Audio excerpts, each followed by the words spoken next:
বাংলাদেশ জাতীয়তাবাদী শ্রমিক দলের ঘড়িসার ও ডিঙ্গামানিক ইউনিয়নের নবগঠিত আংশিক কমিটি ঘোষণা উপলক্ষে আনন্দ মিছিল অনুষ্ঠিত হয়েছে।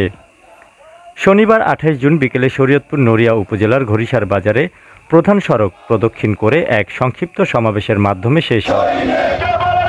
নবগঠিত কমিটিতে তরুণ ও কর্মী বান্ধব নেতাদের স্থান দেওয়ায় নেতাকর্মীরা সন্তোষ প্রকাশ করেন। মিছিল শেষে এক সংক্ষিপ্ত সমাবেশে নেতারা বলেন, এই কমিটি বিএনপির শ্রমিক আন্দোলনকে আরও গতিশীল করবে।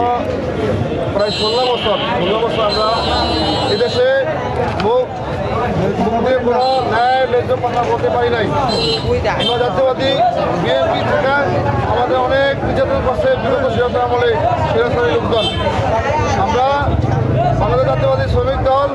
এ সময় উপস্থিত ছিলেন নড়িয়া উপজেলা শ্রমিক দলের সভাপতি সাইফুল ইসলাম, সাধারণ সম্পাদক রিপন মীর, উপজেলা আহ্বায়ক মোহাম্মদ হাবিব মোল্লা প্রমুখ।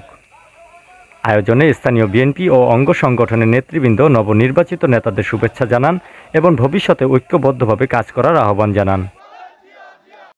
আমরা অতি আনন্দের সহিত জানাচ্ছি যে বহুদিন পর ডিঙ্গামানি এবং ঘড়িসার ইউনিয়নে শ্রমিক দলের কমিটি গঠন হয়েছে। থানা পর্যায়ে এবং জেলা পর্যায়ের নেতৃবৃন্দ দ্বারা কমিটি পরিচালনা হয়েছে। এই কমিটির সকল নেতৃবৃন্দকে জানাই আমার আন্তরিক অভিনন্দন। পূর্ব নড়িয়া সবাই জানেন যে এই ঘড়িসার ইউনিয়নে একটা শক্তিশালী ফ্যামিলি আছে বিএনপির, সেই ফ্যামিলিটা হলো হাওলাদার ফ্যামিলি।